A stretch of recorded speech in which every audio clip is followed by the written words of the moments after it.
Thanks, Maddie. And thank you, Joanna and Kelly, for being with us. Am I correct that you just met? Yes. Okay. Great. This will all still be fresh. It's been really tense.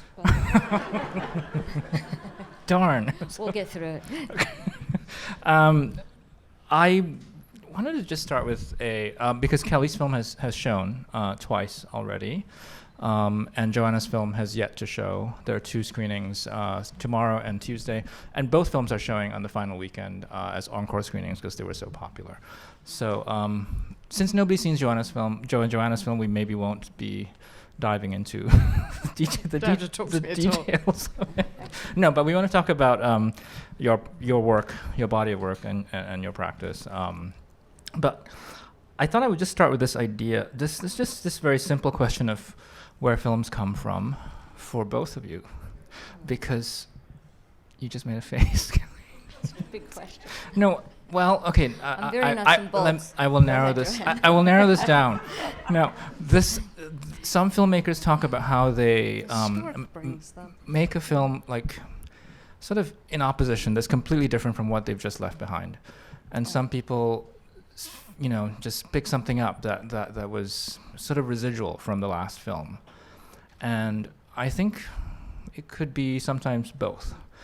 Because I think both your films have been described as departures, your new films, in a way.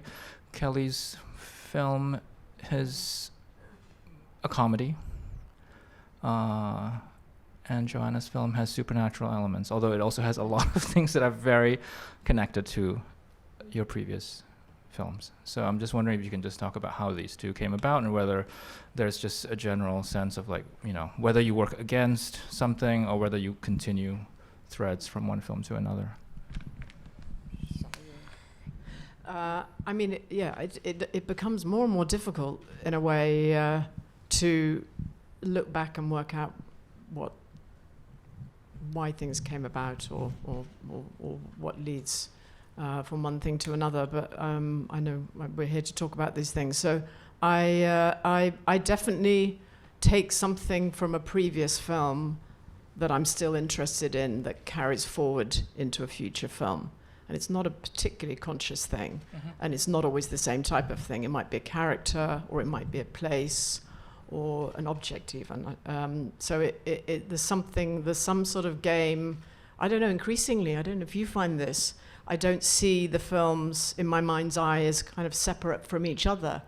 So yeah, the idea that the new one is a departure, it doesn't feel like a departure to me.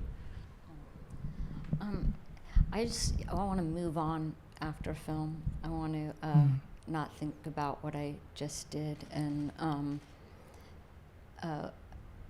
really, after showing up,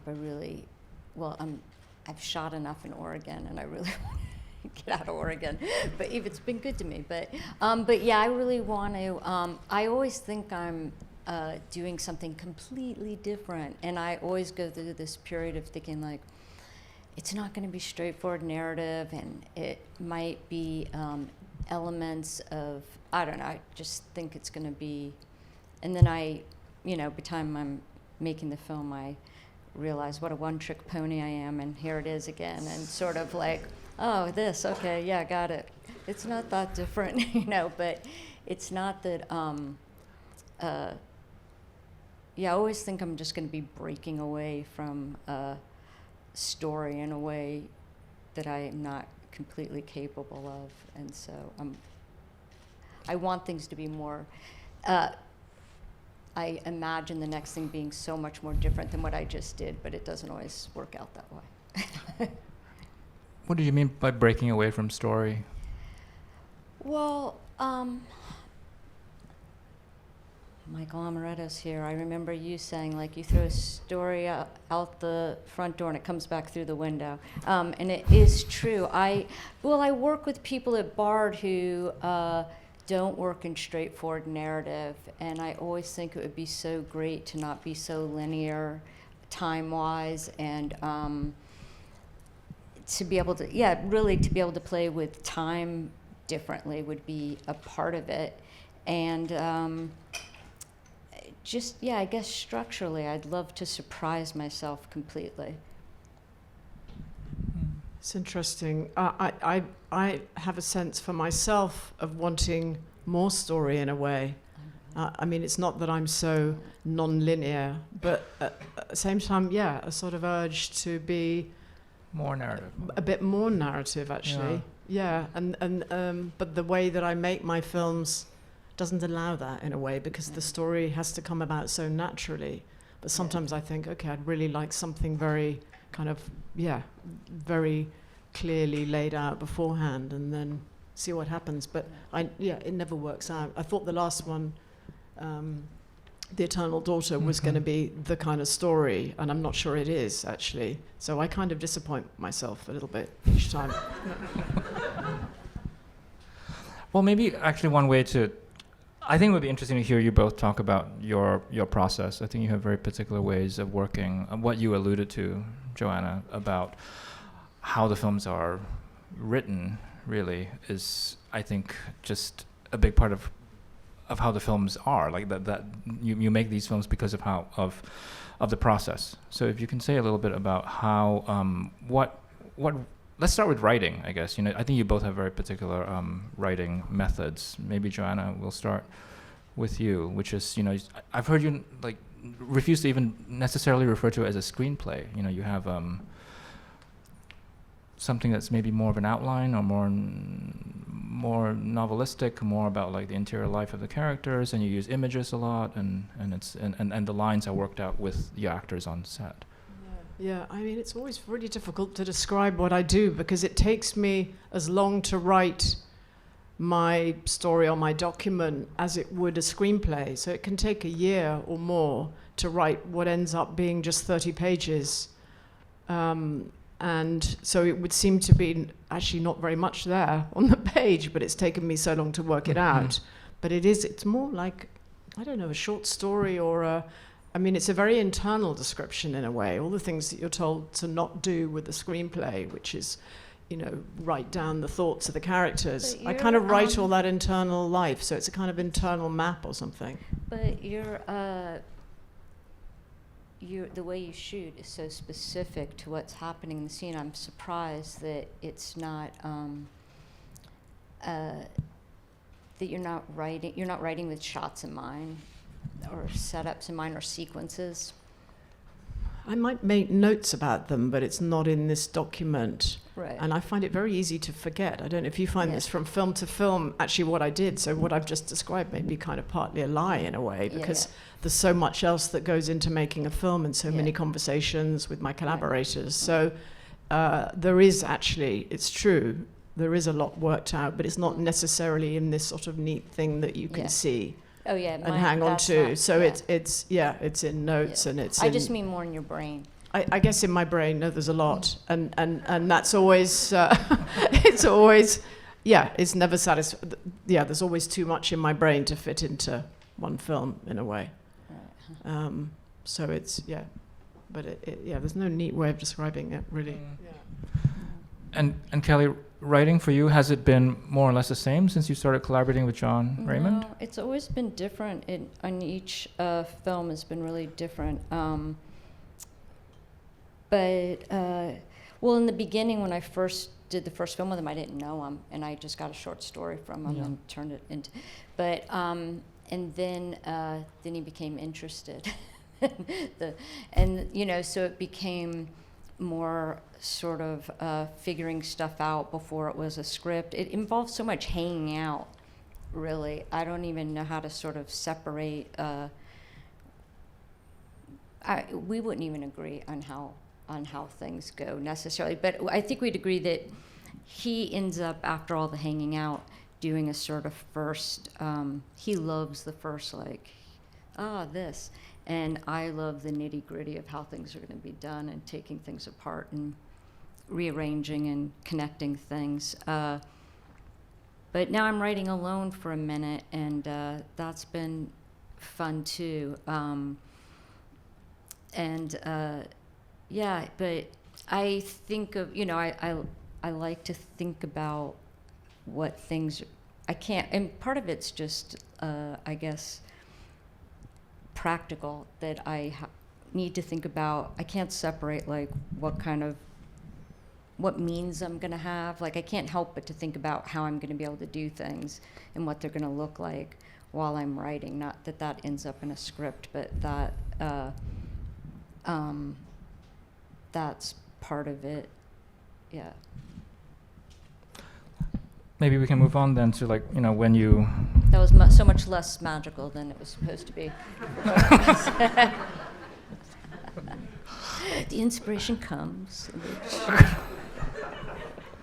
We'll find out where the magic happens. No, I'm interested in. Sorry, Dennis.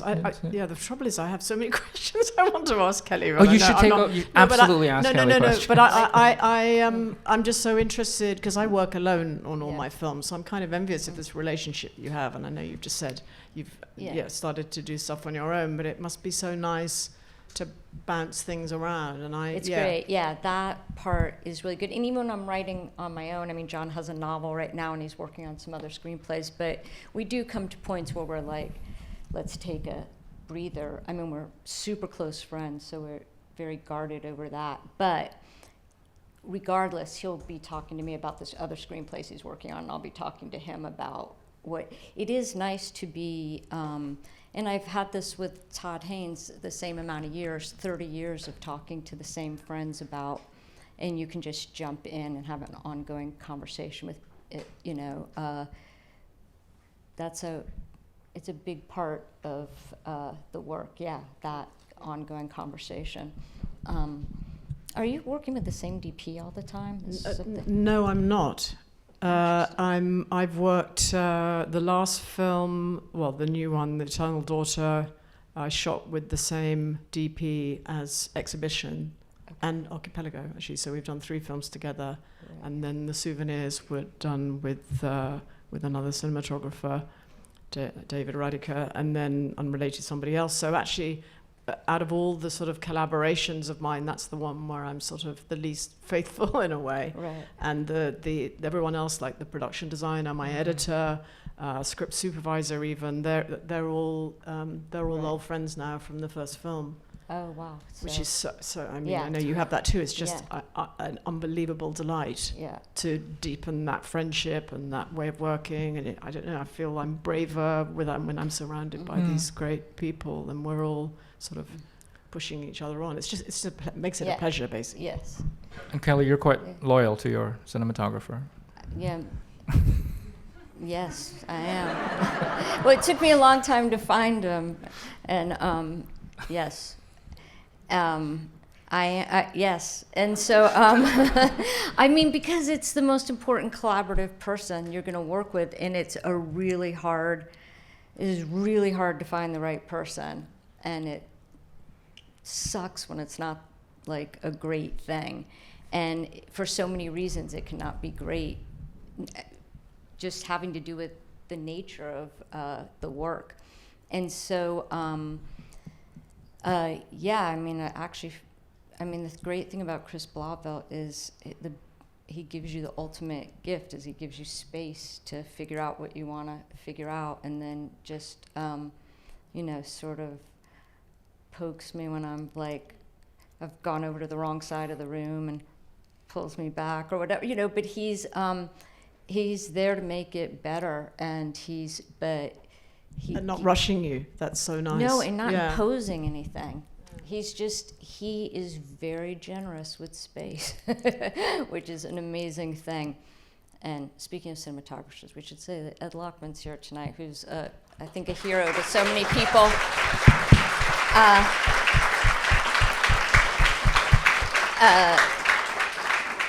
The amount of films I've studied, I mean, I used Todd's films in my classes, and we were both just saying how Safe is such a favorite of both of ours, but I've studied a lot of films that are shot by Ed, and we talk a lot about, Chris Blauvelt is a fan of Ed Lockman's also, so there's a lot of Ed conversation in our world, And Joanna, what do you think that brings if you keep, many key members of your crew the same, but you have sometimes a different DP? That's just brings something different, a new variable to that important collaboration. It's not necessarily what I'd want, actually. I would like to have what Kelly has, which is the same DP each time. And sometimes you just find they're shooting something else, or maybe I have had the thought, okay, maybe I'll just kind of push, I'll find a different relationship. But ideally, I'd like to have that same person all the time. So I'm looking. And to well, because all these auditioning, things yes. are great if the conversation isn't starting at the beginning on all levels, and you just pick up where you've been. You're already in the conversation, and so you're not starting over. And then sometimes it's great to have some new blood in the world, but mostly not. No, because it's an exhausting process, and you don't actually want to be challenged that much, because you want to be really creative and open and excited, and you've just got to have everyone swimming in the same direction in a way, and if someone isn't, you really feel it, and a shoot is such a precious thing. It's only a few weeks, and if it sets off in the wrong way, then it's really it's a problem. Yeah.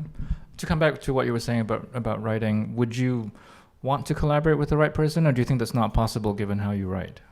I've thought about it, but I'm not sure. I'm not sure if I could go to the depths that I go to, or I feel that I go to with somebody else. I think I'd get, or maybe it would be good for the kind of story that I want to make, because it would bring me to the surface a bit more.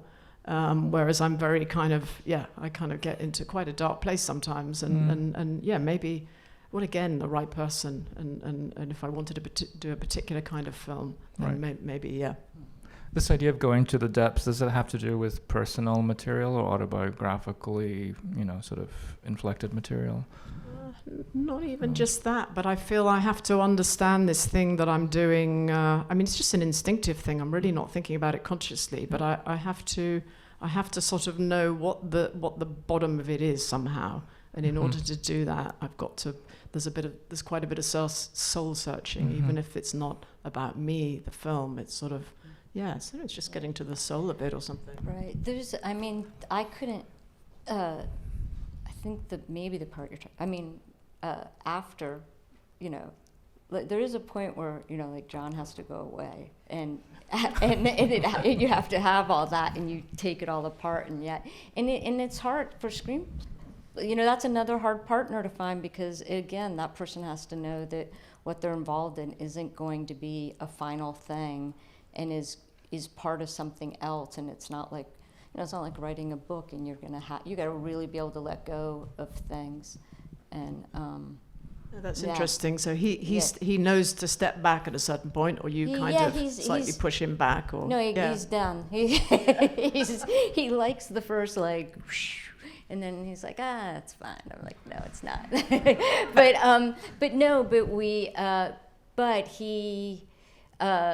It's just so much leading up to it, so much whatever, seeing art, going out, seeing movies, going to look at places, and there's a lot of going out and seeing things and talking before the writing, and then it's by the time it's like on paper, after he does his first thing, he's really ready to kick it over. And is he around when you're shooting? He holds court, sometimes comes around a little bit. I see him, sitting on a lawn chair over there, and I'm get really, what the fuck, I should be a writer. But he, it's nice if he does it. He looks at cuts and stuff, and gives notes, which is really helpful, actually. We're really close. We live right near each other. We're very close, so it's, I'm interested, because funny enough, one of the questions I had was, because as you said, you set your films in in Oregon or maybe Montana. I wonder if you'd ever go to another country, even not even another part of the States. No, I could shoot somewhere else for sure. It was so funny in Montana. It seemed like such a big move, and then I remember my producer getting there and going like, "Oh, it looks so much like Oregon." I was like, "Okay, great." But I don't speak any other languages, and I can't imagine how you make a film somewhere. I feel like understand. I mean, it's puzzling to me, but I understand America and Americans. I just don't know how I'd go somewhere and have like a layered understanding of things, being that I don't speak any other languages. Yeah. I mean, I'm also partly interested because I'm considering going out of my comfort zone in a way, and I'm questioning it if it's a good idea or not. And I'm just curious because you've been much more local than I have, and I think maybe sometimes it's interesting to go somewhere else and have an outsider's viewpoint. Sure. So you're considering making a film that's not British? Well, I'm already giving too much information. Okay. I actually have no idea what the next thing is going to be, but it's a couple of ideas. Well, it seems like you have a little idea. Right.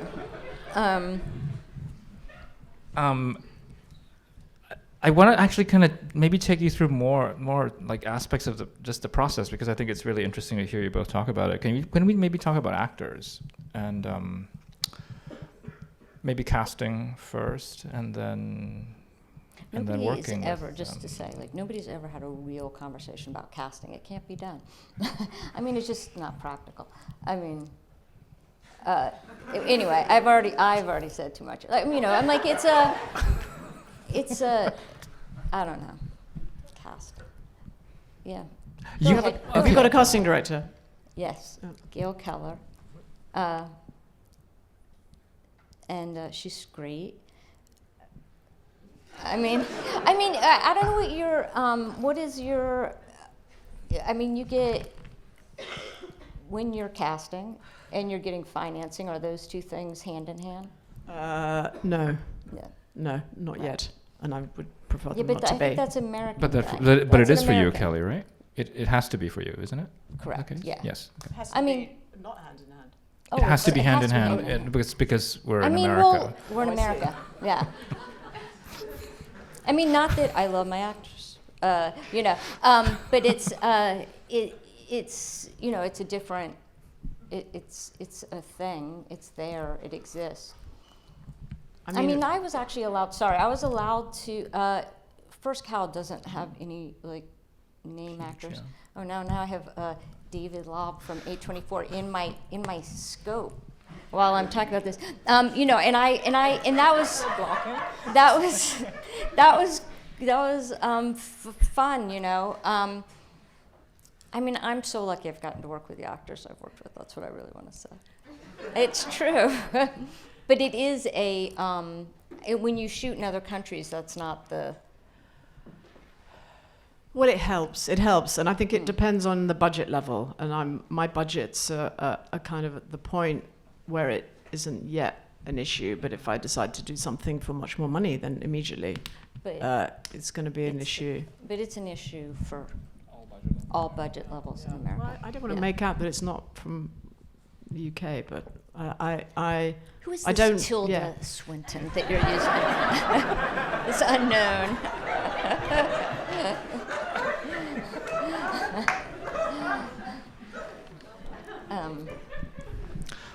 She's amazing. You have a relationship with her. I have a very old relationship with her. We were 11. Through. I think it really comes through. How far back do you go? 11 years old. Whoa! Wow, that's wild. So actually I forget until when you say that, I think, I'm just crazy. working with friends. Yeah. And actually before I made the souvenirs, well, she's not the lead in that. It's really the last one that is kind of with the star in a sense. But no, we go back a long way, and that's why the film that I probably assume most of you haven't seen yet was possible, because it was kind of a conversation between us in a way. Oh my gosh, since you were 11, that's almost like, that's complicated. That's not like uncomplicated, is it? Is it? 11, that's like you went to high school together? Yeah. Wow. It's, I wouldn't say it's complicated, actually. We've had periods of our lives where we've drifted apart. Mm-hmm. And then, which is quite good in a way, because then when we come together, we don't get tired of each other. And then Tilda's off doing films and, busy. We both got busy lives, so we're not seeing each other all the time. But just to imagine her as someone that isn't like, I don't know Michelle out that much away from being in a movie set with her. But if you know someone, like, you have to see her as a completely different person, or her characters are close enough to, it doesn't get in the way.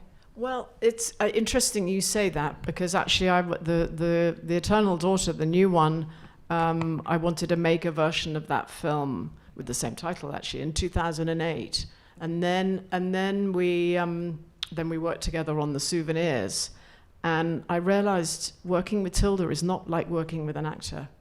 Yeah. It's really interesting. I mean, I wouldn't have believed it until I experienced it. And I think it's not just because of our friendship, but she's just the way that she's so, it's almost like she's in a documentary or something. She's so much about the moment, and it's what I dream of when I work with a non-actor, you know, let alone someone of Tilda's experience. So then the Eternal, then I thought, well, she's perfect for the Eternal Daughter, and it was really, it was so much about our friendship, the making of that film.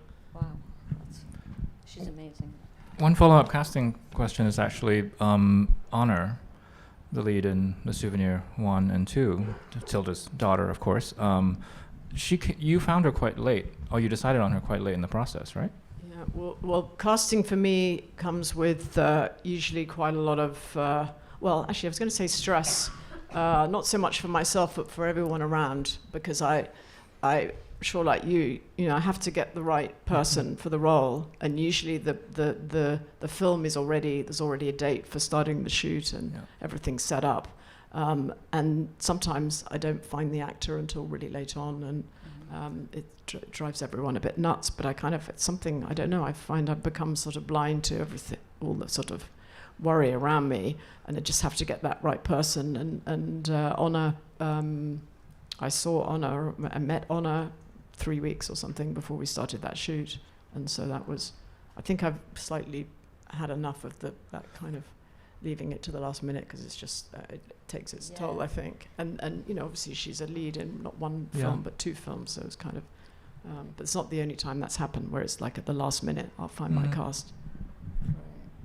There's been I mean, with showing up, I guess the thing with, it's so easy to work with. I mean, it's just a pleasant thing to work with Michelle. She's just fun to work with, and just so, it's just nothing not positive about it. But it does sometimes take me a while to find her in the role, because I have made other films with her. And sometimes it's something small, like I found someone gave me a picture of Lee Bonnecue, the sculptor, and that is like what opened the door in my mind to like that Michelle could be in that work in that part. And it was just like, what a relief. Okay, I see it now. Like, this is how this can work. And I don't know what I'm saying. It's just that it takes some, but some of the casting has gone quite long, just to find, the search has gone on and on to find the right person, like with the Orion Lee for First Cow. And that is really Gail Keller just searching the world and really he's fantastic.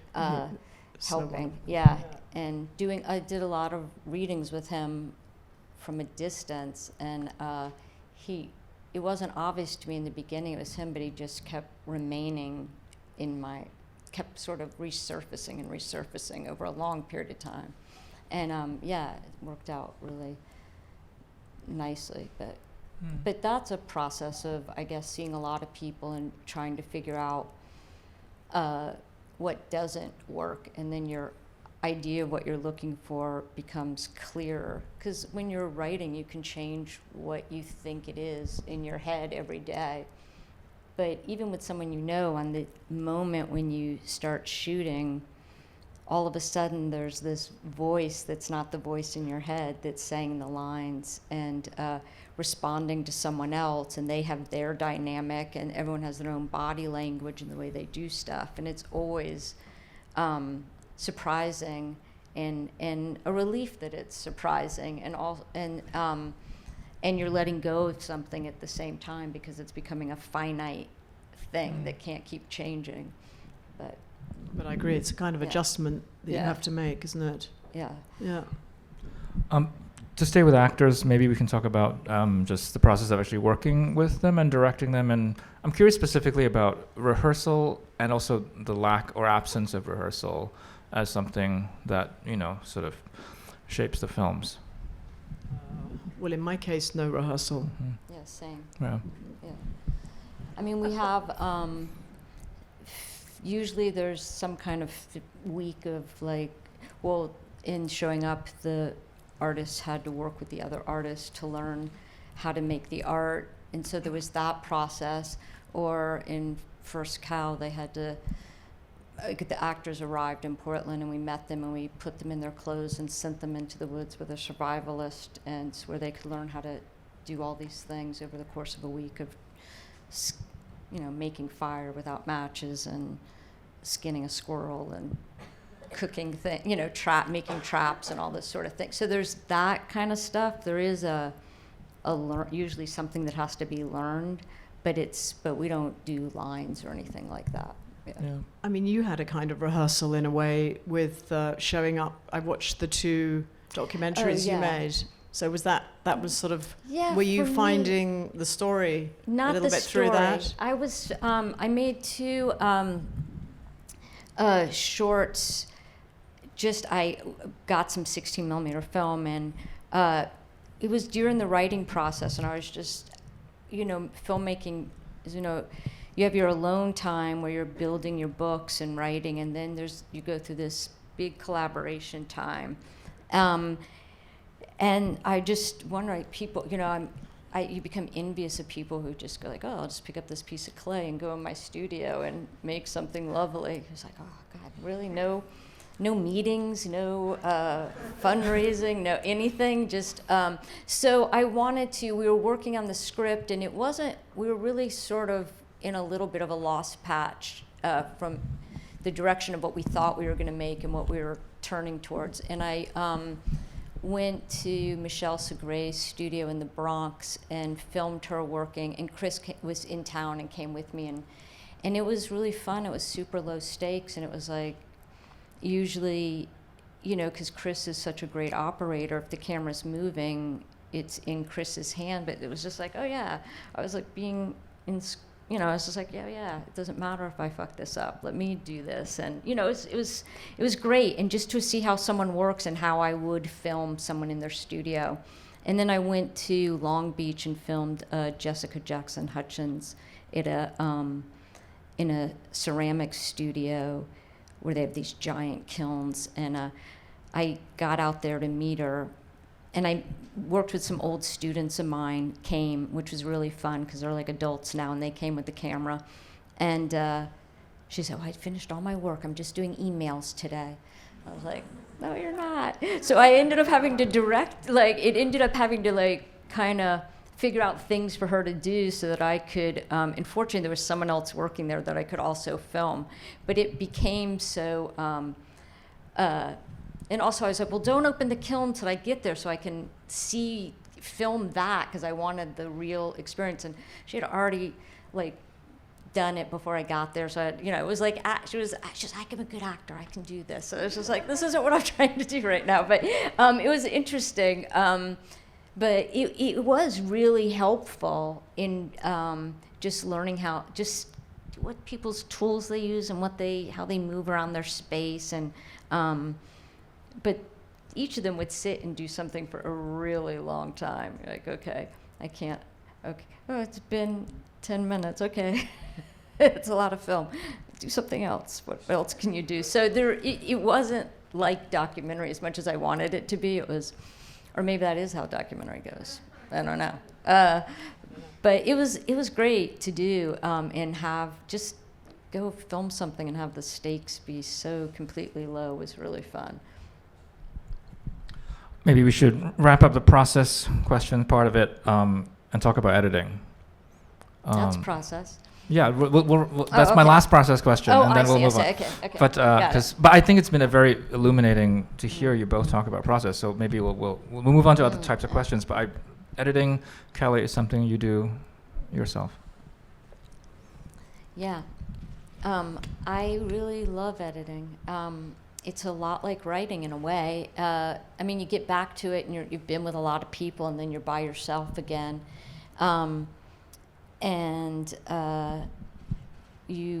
It's no longer like, what's the film we're making? Now it's like, okay, this is the film I made, and what am I doing? You know, and so, yeah, the whole thing, now it's all broken apart again, and you're rebuilding it and taking it apart and rebuilding, just like, I guess, to me, like what script writing, just keep like making it whole and then taking it apart, and that's kind of what editing's like. And there's so many things to find and figure out, little secrets of just still continuously surprising to me how space and time works in editing, and whether that's like to get anything across, whether it's humor or a moment or whatever, just that it's all about time and timing and space. And then also, more frustratingly, realizing that I just have such an absolute rhythm, and that I always think I'm going to break away from, and that I always think I have broken away from. And then I'll show a first cut to Todd Haynes, and he'll say, like, can't you break up the rhythm? I go, damn. You know, so, yeah, it's a learning process, but it teaches you a lot about like where you want to put a camera and what you want to do when you're thinking about shots. So. And for you, Joanna, what's the editing process about for you? Well, actually, I realized that I don't work with a writer, but I work with an editor. Yeah.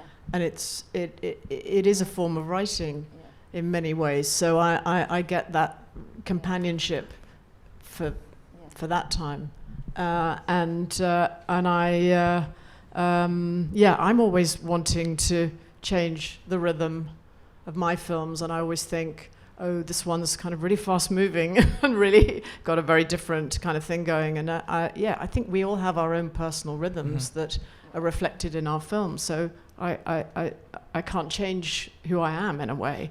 And what I love about Hella, the editor I work with, and she's been with me, you know, if you know what I mean, since my 16 years, 17 years or something. And we know each other so well now, and we don't see so much of each other. Well, rather like you, well, maybe it's different. You and John sort of live nearby. Hella's in Copenhagen. But she and I share a sensibility. I feel she's incredibly non-judgmental, which I love. I mean, I've worked with some editors in the past who will kind of be quick to criticize an actor's performance or something, and Hella's just so open, and we kind of mold the film together, and it's such a pleasure. And it's very quiet, and it's very slow, and there are times when I do, you know, I'll look at the material or I'll edit the material on my own. She's not proud at all, so I'll cut something, and then she's always eager to see it, so we'll kind of exchange a bit. And of course, with the kind of recent pandemic years, in fact, surprisingly, because it didn't feel like it, but with The Eternal Daughter, we were hardly in the same room together, actually. Oh, wow. So that's quite, I mean, it seems quite strange, but it didn't, because we already knew each other for so many years. Right. It was okay. If I was working with her for the first time, it would have been impossible. How did that go? but you were in the same city, in the same space, coming in at different times, or in different cities? In different countries. Oh my God, that's wild. And we had a system where I can see what she's doing and she can see what I'm doing. Okay. And it works really well. And then I always find with editing, because it's exhausting. I don't know if you find that. Well, if you're doing it on your own, it's, I mean, super exhausting. I mean, intense. So I find I need a lot of breaks. I can't just sort of do it and do it and do it. Yeah. And so we'll kind of take pauses, or she'll go off and kind of put something together, and then we'll look at it. But we do. I mean, yeah, it's yes, napping, and it's true. It is writing, and particularly because of the way that I shoot, and that I'm just exploring, moving forward all the time, and constructing the story in this way. editing is just an extension of that. Yeah. I think I'm supposed to open it up for audience questions, although I have many more. But Because ended up doing color timing remotely, and I thought that's going to be, wow, we're in for a nightmare, and it was really great. It was not. I mean, I think even a year ago, it would have been a nightmare or impossible. But I guess Ed and Todd did it remotely for Velvet's Underground, and it made me think I could do it. And it worked out great, actually. You don't prefer it, I know, but. Oh, well, Chris Blauvelt and I were, right, that's true. But we were in the same room, Chris and I, but we weren't in the same room with the cup timer. Yeah. But I like the experience of being in the same room. You could Yes. be picking the timer under the table and Todd knows it. That's that's what I was just going to say. It's because you can get physical with the timer. I've sat in on your color timing sessions. I'm going to ask one more. Okay. I'm going to shift gears a bit and ask just a more general, maybe kind of abstract question. I'm curious about the idea of this was prompted in part by seeing Kelly's film in Cannes, showing up, which was in a competition in Cannes. A lot of people loved the film, and then the refrain I kept hearing was just like, "Oh, it's great, but it's too small to win the Palme d'Or. It's not going to win the competition." Yeah. Then the word "small" kept coming up, and then I saw you did an interview with the AP where you said like that you're pro, like, you know, sort of modest, small films, and you was like, I'm happy to like. I think it was a headline in this piece that you're like, I'm happy to have the B-side or something, you know, of the record. So I'm curious of this idea of like big versus small. What is a small film? And how can I be against small? I mean, and yeah, because I'm curious about this notion that sometimes apply to personal films or films that are not of a certain budget level or do not. I don't know what measure of significance is being used, but like it is a term that comes up. All the time. As does slow, yeah, slow and small. And wins the race. Isn't that it? Oh, it's steady, right? Slow and steady. Slow it, sweet. Joanna, do you have thoughts on this? I think I've heard a lot of description of my film as small. I'm not so flattered as Kelly. Well, I have to be. Look at me. I just like always see it as derogatory. Yeah, I mean, I right. think, well, what is small? What is big? And what I think that we're both, okay, I'm not speaking for you, Yeah. but we're both interested in a certain level of subtlety that I think is just swept across I think people, they don't see subtlety as something that's sort of remarkable or big enough or something, and I'm curious because I can't get away from that. I'm interested, you know, I'm looking at someone's moving their feet, or I mean, you know, I'm just so interested in the detail of everyday life, and which makes it impossible actually to do those kind of big stories. So, but it's not. I don't know. Is it? Are we all capable of watching something with subtlety anymore? I'm just aware, even myself, you know, my phone's in the way, I'm checking text messages, and so much life is missed with, how fast everything's moving. But it's also, I don't know, it's the same old. I don't know, you know, it's also, I don't know, it's always been it's not that different than it being sort of the 90s and being the boys' game, and it's a female. Forever in the 90s it was like, we don't do women's films. I just feel like now that gets replaced for smaller. But do you think it's gendered, slow. this notion of... Is it a gender thing? I don't know, Yeah. it's in there, it's in the mix, I would think, but it doesn't, I don't know.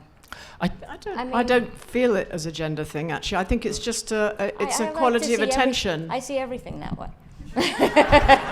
That's my filter, but... Do you think that Showing Up could be read as a film in defense of the small, like the kind of artist who works on a smaller scale? Well, I didn't I knew when we went to Cannes it wasn't No, but I think awards not film. the film itself, but like what the Yeah. film's about. The idea of Yes. Michelle's, of Lizzie's practice. The thing as-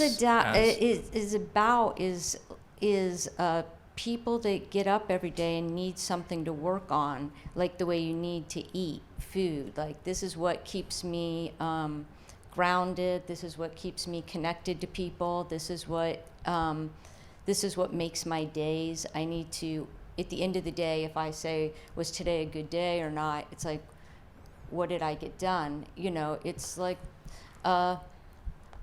it's really the Warhol thing of like work, you know, but that, and maybe there's no audience, like, but you still have that drive. I guess that's sort of what's Right. the condition of the people in the film, or your audience or your friends that come to see everything. But so I don't, it's the termite versus elephant, though I never was completely sure that Manny Farber was that termite was a positive. I mean, I think I'm they're pretty not sure. ambiguous Yeah, it's categories. pretty, Were you? but were it's you, not, yeah. I mean, I don't know. I also think of it as American. I don't know. I didn't know that would be true for you too. I think America's so into the, you know, Size and spectacle. You yeah. mean in describing your work in that way? America likes violence a lot, and America likes non-ambiguous. I don't think Americans love ambiguity. It's but maybe it's not just an American thing. I'm just saying and you know, I don't know. I never personally like had the desire. I liked punk rock. I liked everything being on the not in the center, out to the side of things.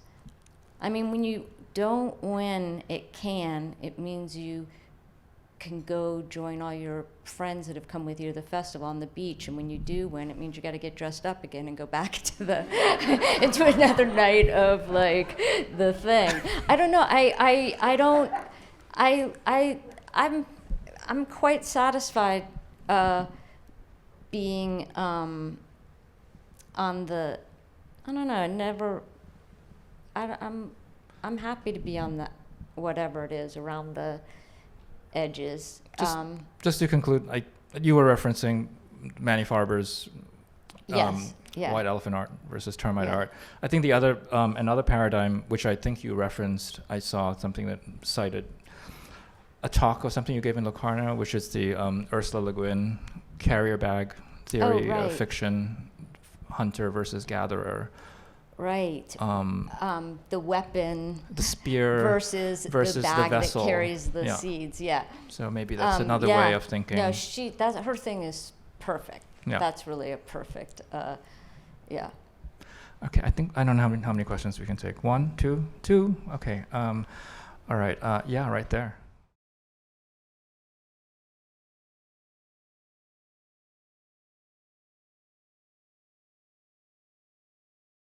You know you're in trouble when the question's coming off the screen. It's going to be complicated. To me, and I mean, your work is, I just saw The Eternal Dark. There's a lot of ambiguity in that. It's like an open door. It's one, you know, it's really completely special in that, how much room throughout it. I'm just like, is she letting me fit, like, and there's something about the ambiguity in it. Sorry, you guys haven't seen it yet. But there's something about the way it's shot that the openness, like you're in an interior space, but the way you're using those hallways and those her going in and out of doors is very just like, has something really to do with that you, what you're doing as a viewer, you're going like, okay, now I'm going to look at it like this. I've been in this space before. I've been in this room before. I've been in this hallway before. I'm getting to know this space. But, I mean, speaking of space, sorry, the weirdest thing that happened to me, and it's terrible, I was watching Joanna's film in my hotel room. It was really bad. But it was the only way I could see it before today. But Forgiven. I know, but I had the lights out. It was really dark. And so I totally, when it was over, I was expecting I was going to be in one of those beds in one of those rooms, not in my space that I was in. But but anyway, I'm not really answering the question. I just It's a difficult question. It's a difficult question because I mean it's cool if people leave and they see things in different ways, and like the dream for me would be that you walk home from the movie and two people read something differently and had different ideas about it, or that would be cool. That would be great. Although I sometimes get frustrated when I hear such different interpretations of a film I've done. I think, hang on, have I not given enough kind of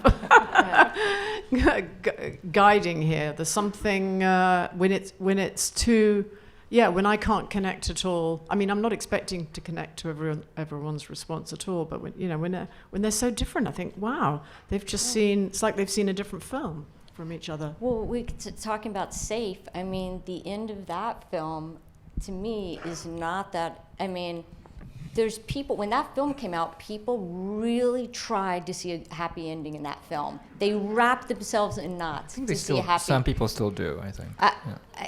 That's amazing. People want their happy ending, no matter what. So. Can we take another? Yeah, okay.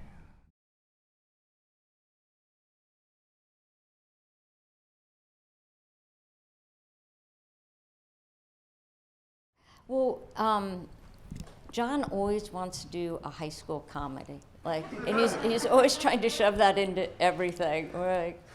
But we're in the desert with.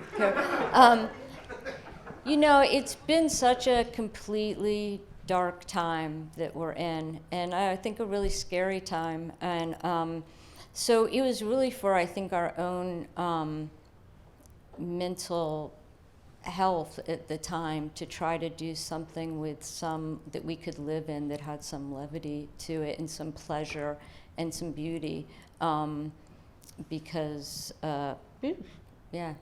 tough times. Can we do one more? Okay, yeah, right there.